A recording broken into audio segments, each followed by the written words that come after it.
Not really, but really. Commercial appeal.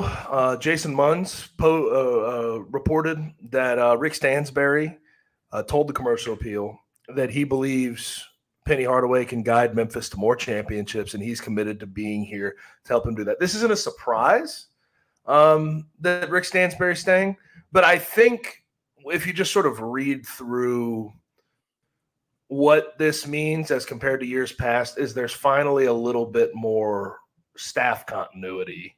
Yeah. Where Penny's not been able to have that in the past. To have his lead assistant stay for 2 or more years, that's just not been a reality. And to have Rick Stansbury here for another year, that's nice. Although I didn't really view it as a news story because this is something that I think Rick said about halfway through the year, that he was probably going to stick around and see this thing through.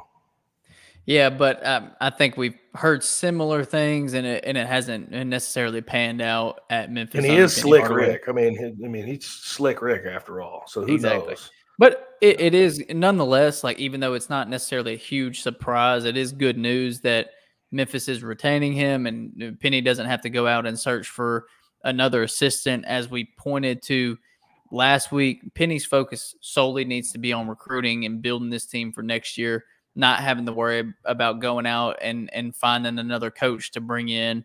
And we know typically, much like he does with players, he likes to make splashy coaching hires. So then you got to go through that whole process and all the attention that brings of bringing in a high level or a big name coach. So I'm glad Rick's staying. I think it helps this staff and whatever team is on the floor for Memphis next year, whatever this roster is composed of player-wise, I think that helps them just getting the knowledge from a coach like Rick, and then also his recruiting ability is top tier. So keeping him, and he seems to be the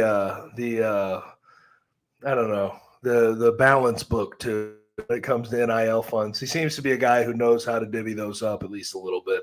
He definitely seems to, from what I hear, he seems to be a big help for Penny Hardaway in that realm, where he's out front talking to the collective, trying to get things spinning. And that's something that, with Penny Hardaway and the situation they're in right now, he needs to be focused on other things. I don't think he needs to be focused on how much money certain players are going to make. So having that taken off of his plate is nice, and that's big from Rick Stansbury.